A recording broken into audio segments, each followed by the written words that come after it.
Ave Maria, paix et joie à vous tous, chers amis, frères et sœurs. 19e jour du mois de mai, le mois consacré à la très sainte Vierge Marie.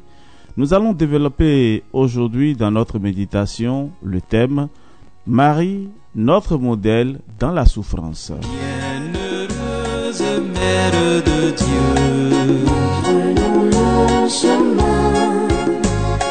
Bienheureuse Mère de lumière, prenons le chemin. Les douleurs de Marie, qui nous les racontera? Elles ont été continuellement et excessives. Les martyrs ordinaires n'eurent à souffrir que quelques moments ou quelques jours, rarement plusieurs mois, tandis que la vie entière de la Sainte Vierge n'a été qu'un tissu d'angoisse, un long et perpétuel martyre. Toujours le glaive de douleur prédit par Siméon était dans son cœur. Toujours le drame sanglant du calvaire, décrit par les saints livres, était présent à son esprit et à ses yeux. Elle a pu littéralement s'approprier le langage que David met dans la bouche du divin Rédempteur. Ma vie s'est écoulée dans les gémissements, car mes souffrances ont été constamment devant mes yeux. Souffrance excessive. Oui, Marie, assure Saint Bernard, a seule plus souffert en son âme que tous les martyrs ensemble n'ont souffert dans leur corps. Il va jusqu'à dire que cette douleur divisée entre toutes les créatures sensibles leur aurait immédiatement donné la mort. Ce n'est donc pas sans raison que l'Église appelle Marie la reine des martyrs. Fille de Jérusalem, mère des douleurs, à qui vous comparerai-je? Où trouverai-je dans la nature une image de l'affliction qui broie votre cœur? Je dirai avec le prophète des Lamentations que votre douleur est immense comme la mer. Pénétrons-nous, frères et sœurs bien-aimés, d'une tendre compassion pour la reine des martyrs, et n'oublions jamais les gémissements de notre mère. Pensons quelquefois que nous avons été la cause de ce long et cruel martyre. Si nous avons des croix, unissons-les à la sienne. Marchons avec ardeur sur les pas du Fils et de la Mère. Souvenons-nous toujours que c'est par beaucoup de tribulations qu'il faut entrer dans le royaume de Dieu.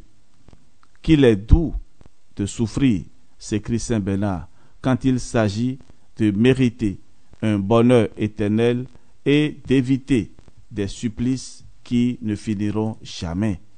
Mais, abîme d'amour, fais-moi sentir vos douleurs, faites que je pleure avec vous.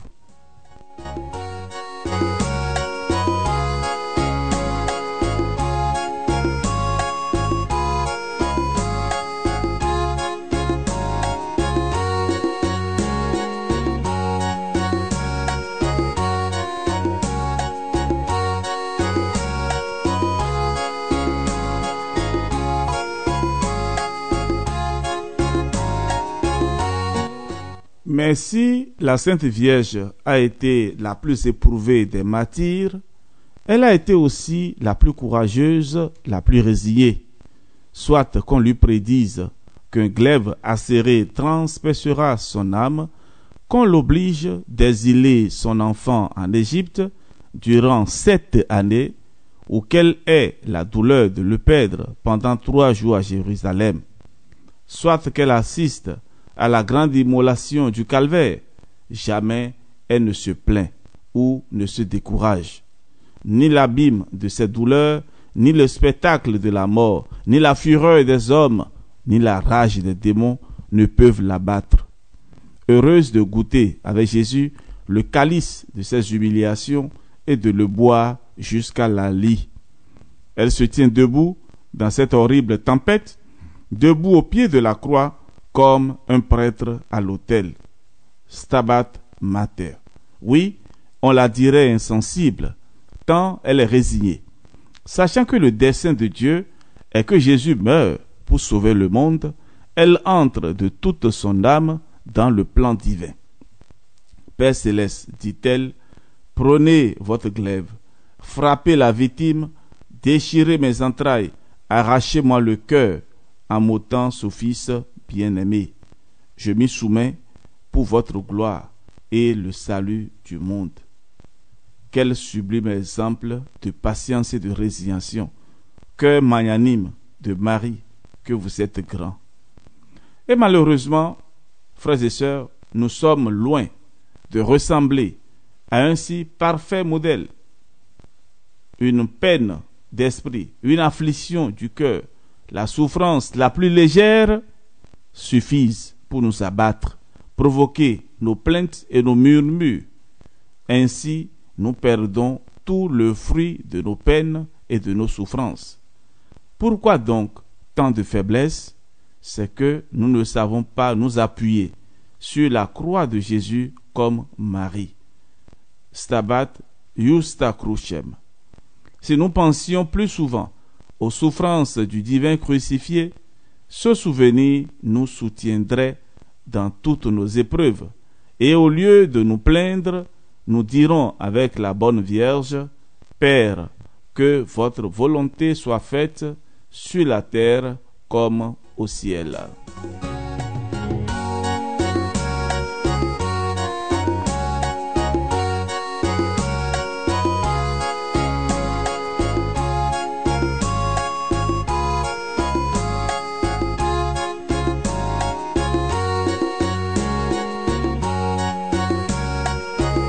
Et voici un exemple pour mieux expliquer ce que nous venons de dire. En 1842, dans une petite ville de France, vivait une mère chrétienne qui se désolait de la perte de son fils unique, enlevé presque subitement par une courte mais cruelle maladie. Elle ne prenait que très peu de nourriture et de repos. Sa santé était gravement menacée. Cette pauvre mère assistait à un sermon le jour de la fête de la compassion de Marie. Le prédicateur avait pris pour thèse de son discours ces paroles de Jérémie. Vous tous qui passez, arrêtez-vous et considérez s'il y a une douleur comparable à ma douleur.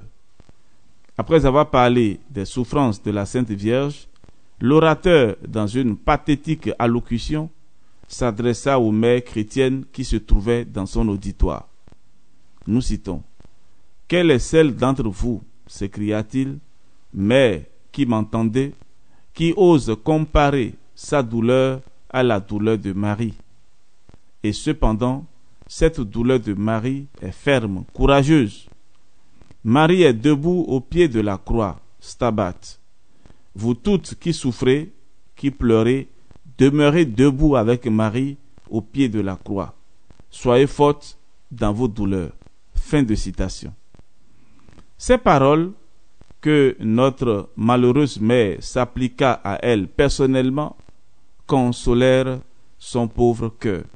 Elle tomba à genoux devant la croix du tabernacle, récita pieusement le Stabat, unit ses souffrances aux souffrances de la mère des douleurs et se releva fortifiée. Elle devint, depuis, un modèle de résignation. Âme affligée, frères et sœurs, vous qui souffrez, regardez Jésus sur la croix, Marie au pied de la croix. Quel abîme de souffrance, mais aussi quel abîme de résignation. Appuyez-vous un peu sur la croix, dites un bon Stabat et vous serez consolés. Nous allons conclure notre méditation de ce jour avec cette prière. Ô Seigneur Jésus, maintenant que nous connaissons les avantages de la souffrance, nous ne nous en plaindrons plus, mais nous vous dirons plutôt avec saint Augustin: coupez, brûlez dans ce monde, ne nous épargnez pas, pourvu que vous nous épargniez dans l'éternité. Ô Marie, Mère des douleurs, Reine des martyrs, obtenez-nous la patience, la résignation. Amen.